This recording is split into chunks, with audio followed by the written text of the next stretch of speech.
사랑하는 성도 여러분, 지난 한 주 행복하셨습니까?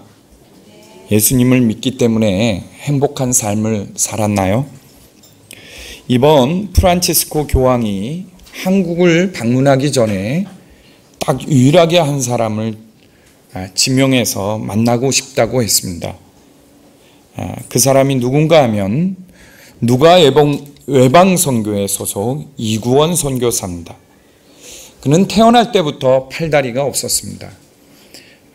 아버지가 건전지 공장을 다녔는데 아마 수은 중독으로 자신이 이렇게 태어난 것 같다는 이야기를 해요. 그는 태어나자마자 천주교 입양기관에 맡겨졌습니다. 입양기관에 맡겨졌지만 누구도 입양하려는 사람이 없어서 누가 선교회에서 입양에 갔다는 거예요. 그리고 선교회원 전원이 그를 위해 섬겼다 그래요. 그래서 자기는 선교회 전체가 참여한 종합예술 작품이라고 그렇게 말합니다. 그가 처음 팔다리가 없고 부모가 없는 것이 큰일이라는 것을 안 것은 초등학교 4학년 때라 그래요. 3학년까지 선교회에서 개인적인 가정학습을 받았는데 4학년 때부터 학교를 다니기 시작했대요. 근데 한 부모님이 자신을 보고는 한 날 걱정을 했다는 거예요.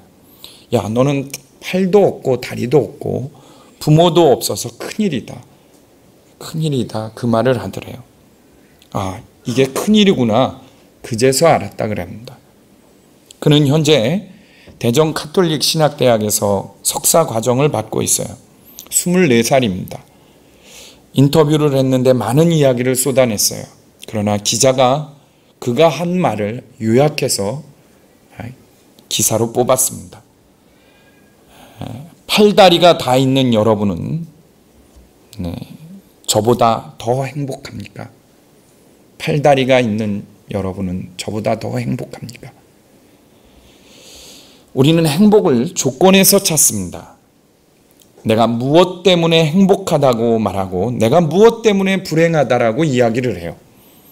그러나 행복은 결코 어떤 상황이나 조건에 구애되는 것이 아닙니다. 이구원 선교사는 팔다리가 없어도 행복한 삶을 살고 있습니다. 우리는 팔과 다리가 다 있어도 불행하다고 생각해요. 행복은 어떤 상황이나 조건이 아닙니다. 무엇이 있어서 행복한 것도 무엇이 없어서도 불행한 것도 아닙니다. 누구 때문에 행복한 것도 아니고 누구 때문에 불행한 것도 아닙니다.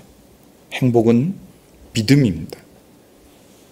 어떤 상황이나 여건 속에서도 하나님을 믿는 믿음이 있으면 행복합니다. 그리고 그 믿음의 크기가 그 사람의 행복의 분량을 주장해요.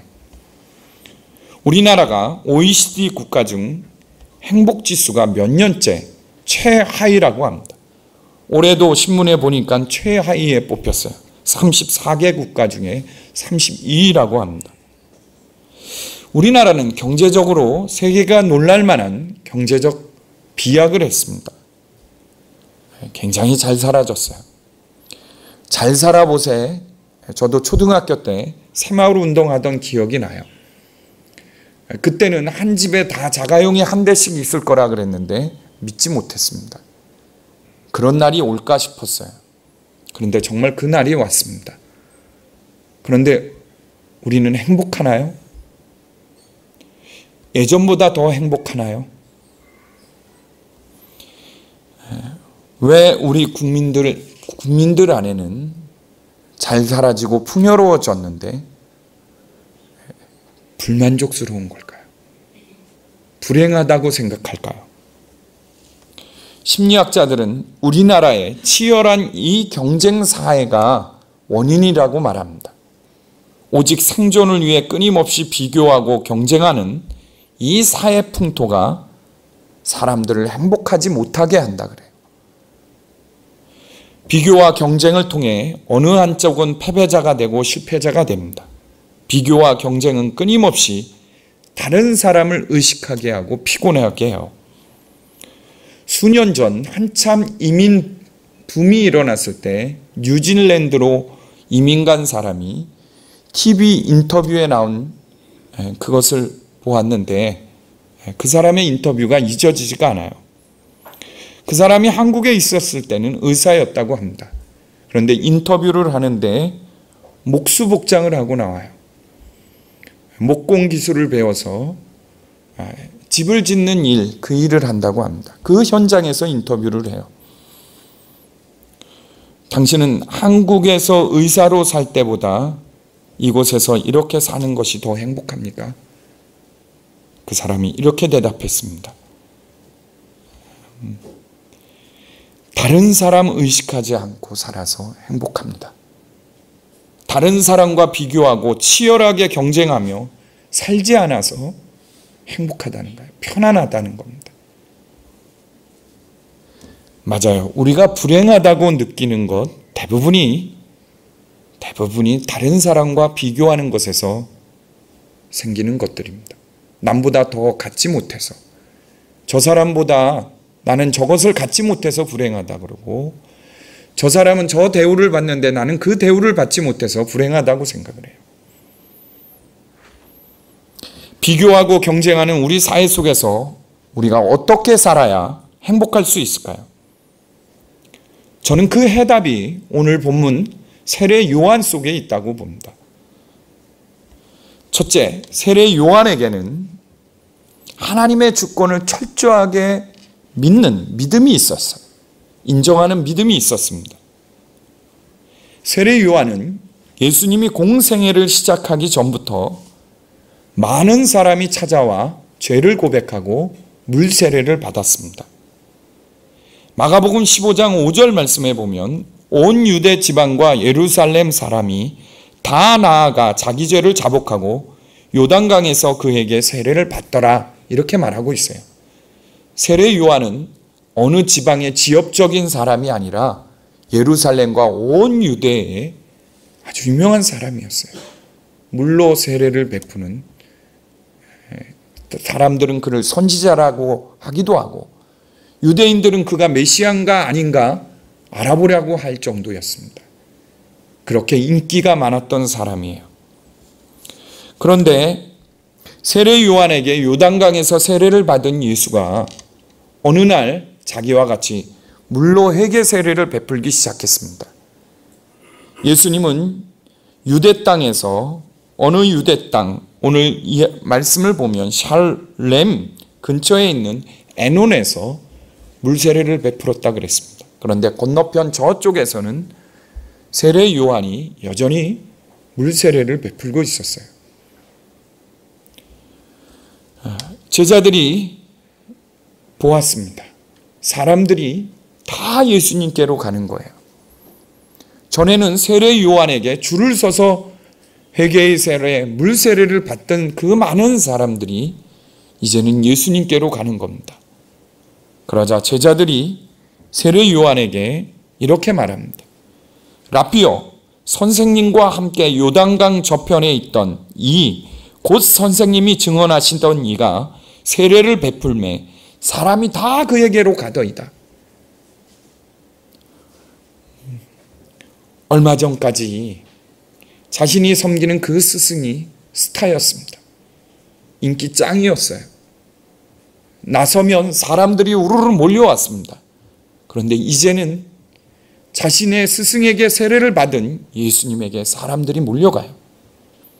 그러니 당신 얼마 안 있으면 이제 저 사람한테 밀려날 것 같으니 스승님 어떻게 좀 해보시라는 말이에요. 어떤 조치를 취하라는 말입니다. 누구든지 다른 사람한테 자신과 비교해서 이런 말을 들으면 마음이 요동하게 되어 있습니다. 우리 성도님들이 가끔 저에게 부목사님과 비교하든가 또 딴 교회 목사님과 비교해서 말씀할 때 있어요. 제가 얼굴로는 잘 나타나는지 안 나타나는지 모르지만 마음은 참 요동합니다.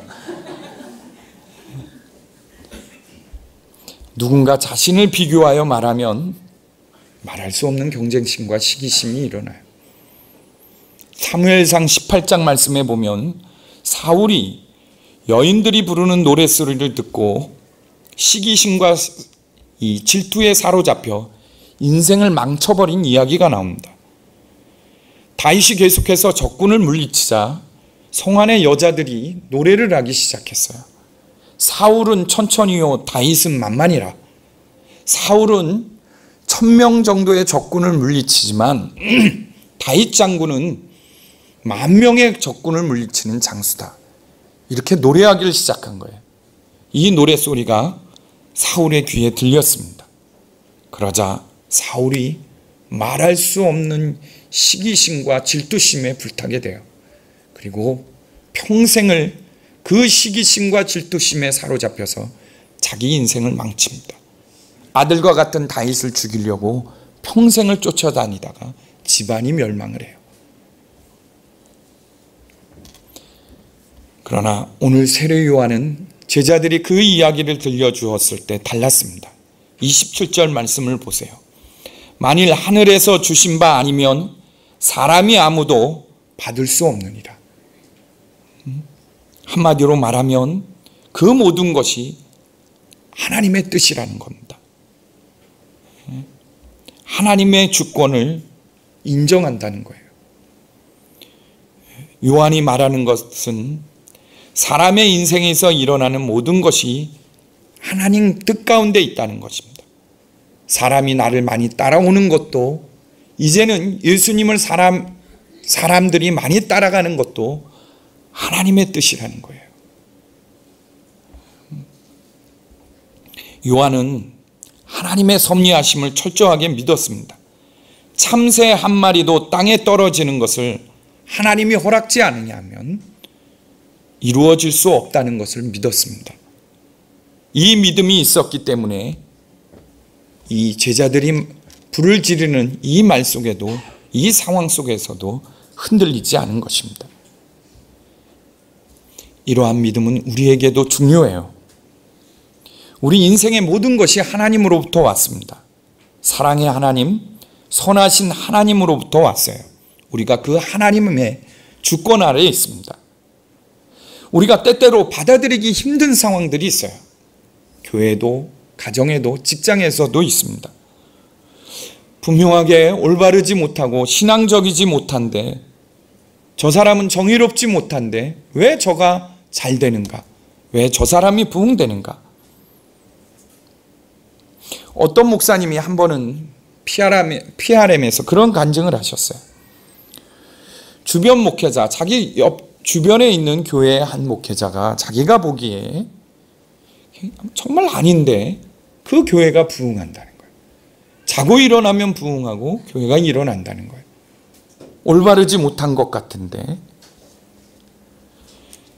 그리고 그 목회자만 만나면 기분이 나쁜 거예요.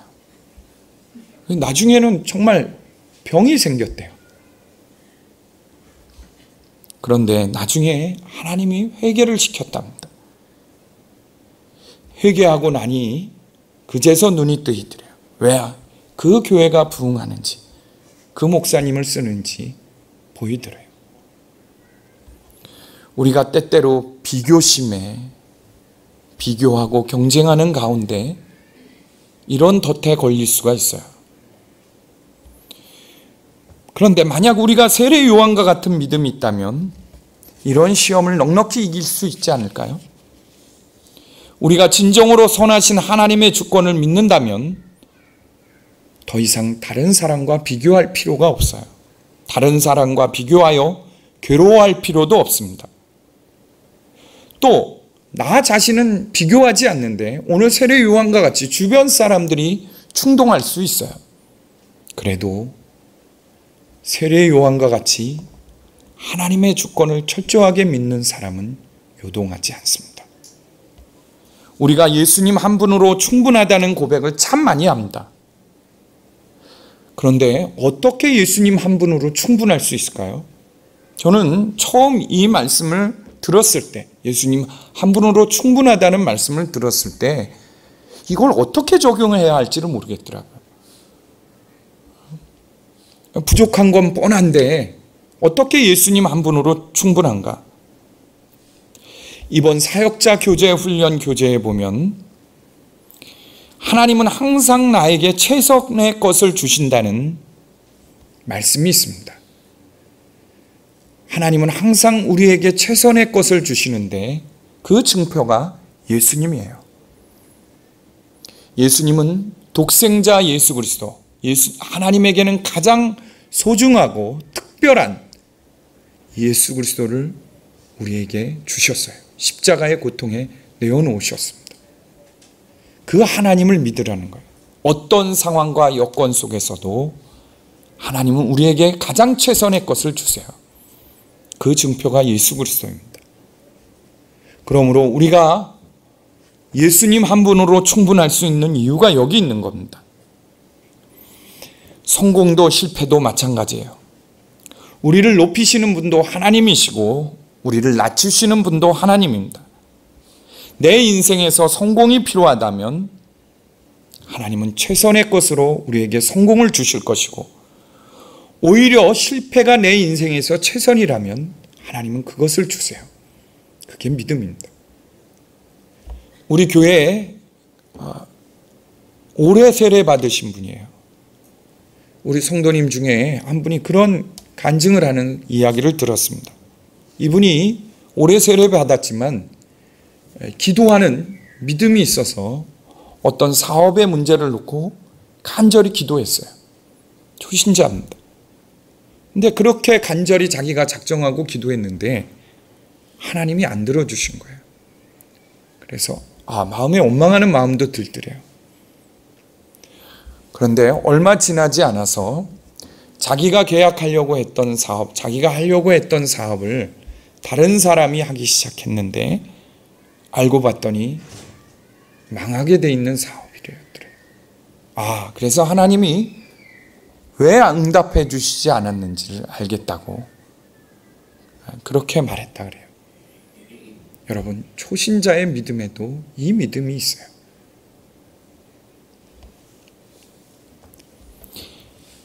세례 요한은 어떤 순간에도 흔들리지 않는 사명이 있었어요.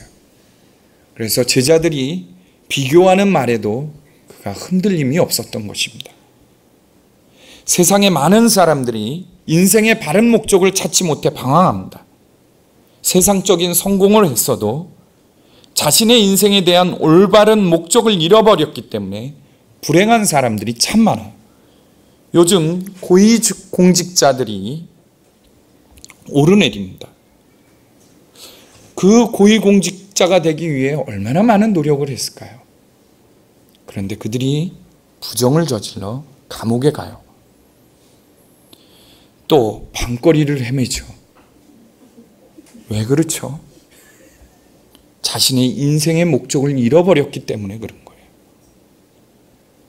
사도 요한은 예루살렘에 있는 유대 종교 지도자들이 메시아인지 선지자인지를 알아보려고 했을 정도로 인기가 있었던 사람입니다.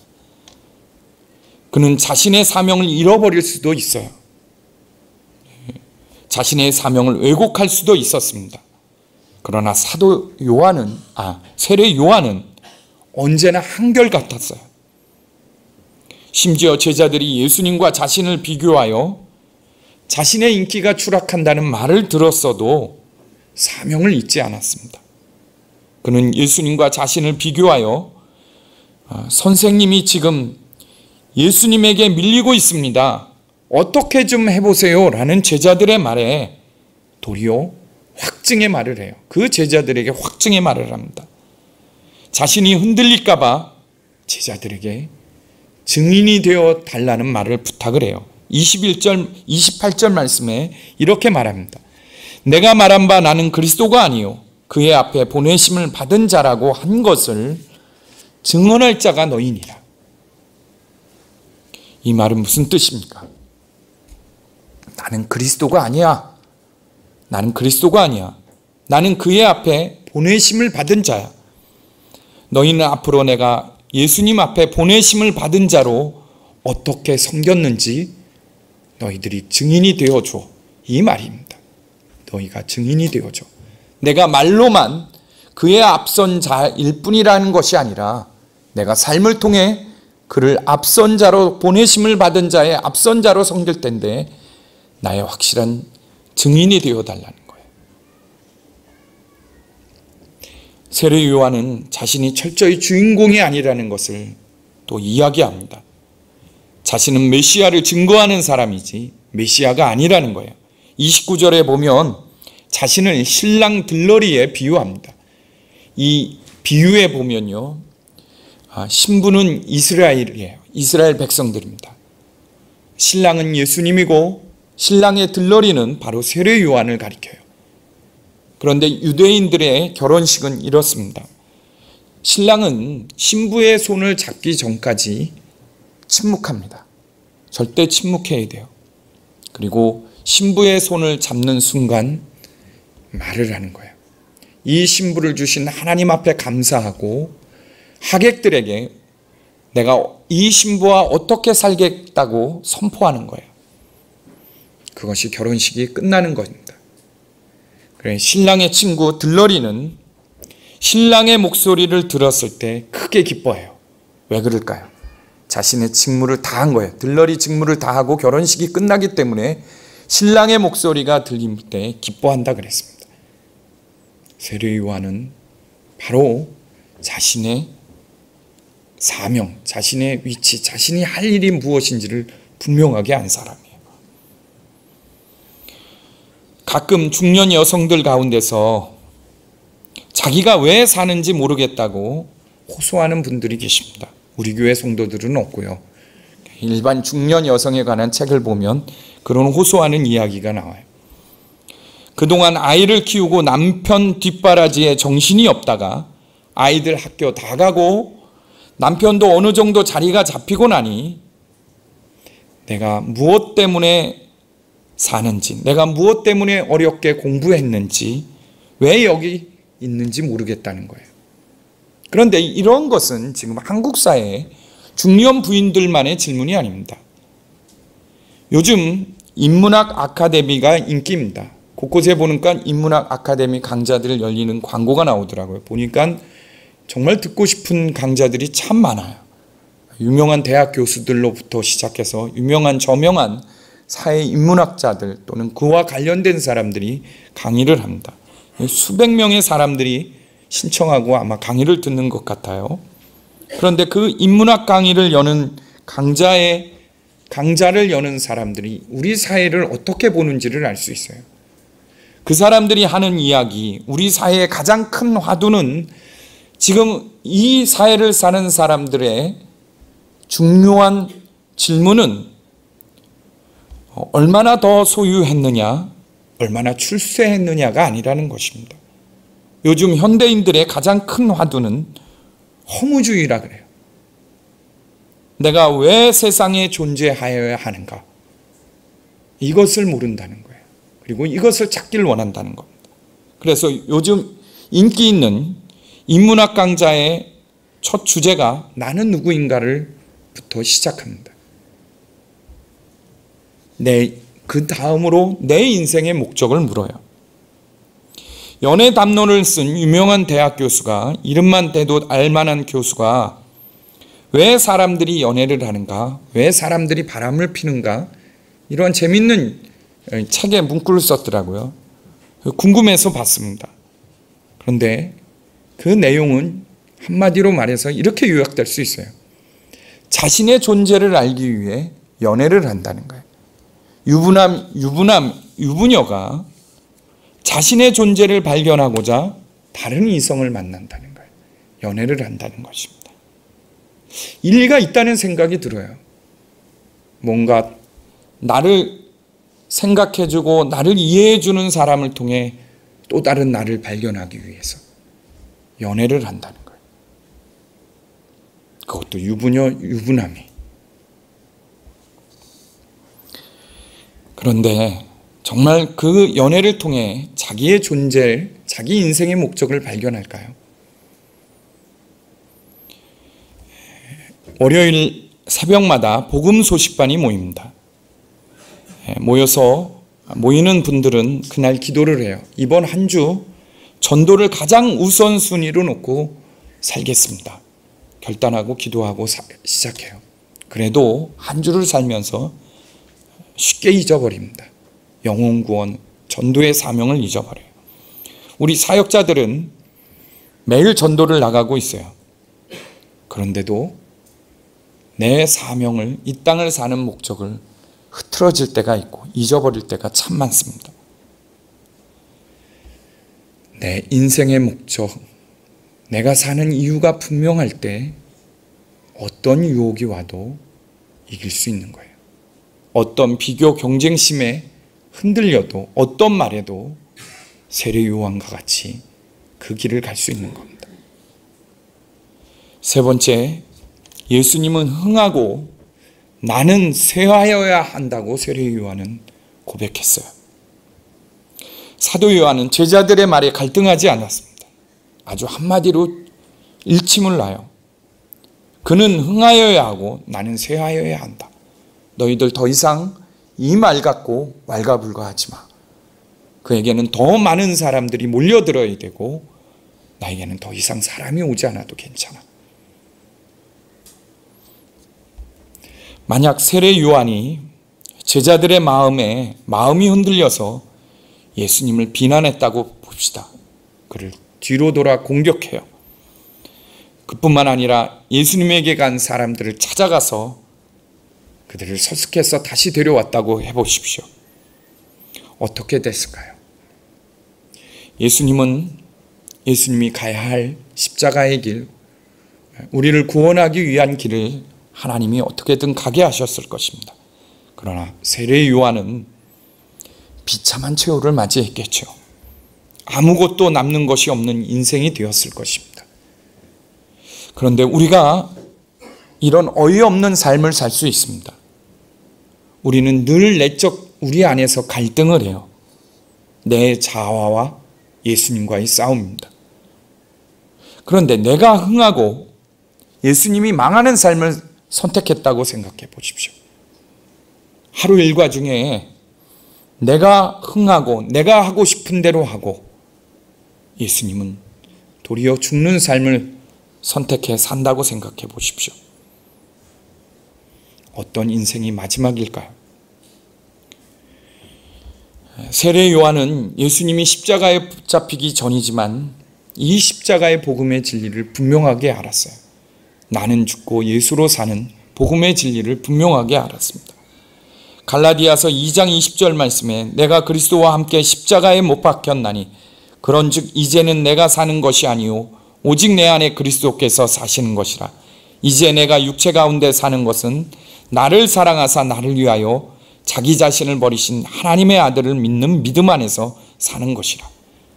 세례 요한이 그는 흥하여야겠고 나는 망하게 해야겠다라는 이 고백과 갈라디아서 2장 20절 사도 바울의 고백은 같은 거예요.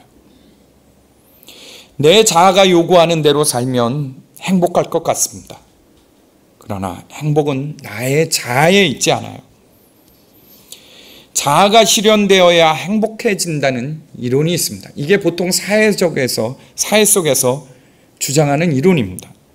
그런데 병든 자아를 가지고 밤낮 노력해 보십시오. 절대 행복하지 않습니다. 자아를 실현했는데 나보다 잘하는 사람이 있어. 불같이 일어나는 겁니다. 시기심이 일어나는 거예요.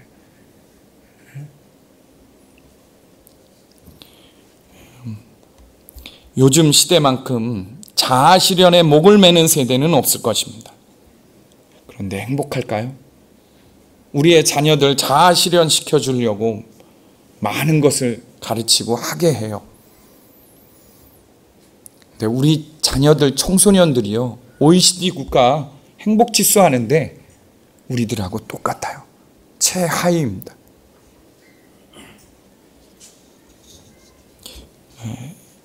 요즘 탁구를 치러 오시는 성도님들이 참 많아요. 보니까 보통 실력가들이 아니더라고요. 탁구 라켓 하나씩 다 갖고 있더라고요. 보니까 정말 한번 해봤으면 좋겠어요. 탁구왕 누가 진짜 잘 치는지 막 여기저기서 들려요. 누가 더 잘 친다, 누가 잘 친다. 근데 이분들이 어떻게 이렇게 탁구를 잘 치나 봤더니 옛날에 교회를 다니셨던 분들은 이 탁구를 잘 치는 거예요. 왜냐하면 옛날 교회는 취미생활이나 여가생활이 별로 없었습니다. 교회마다 탁구장이 있어서 여가생활이 되고 그랬는데, 그때는 이 탁구 다이 하나 가지고도 행복했어요. 그죠? 근데 요즘은 정말 할 것이 많은 시대에 살아요. 여기 당장 이 건물 안에도 보십시오.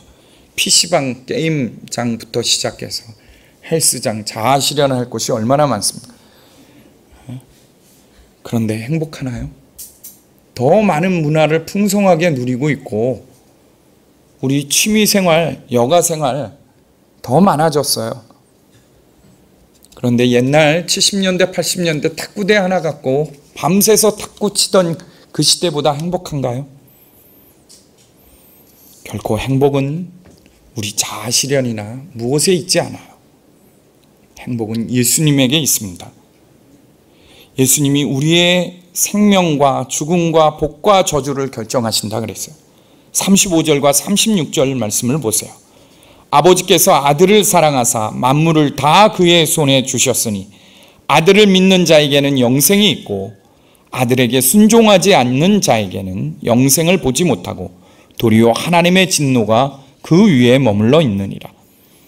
하나님의 아들로서 인간의 몸을 입고 이 땅에 예수님이 내려오셨습니다.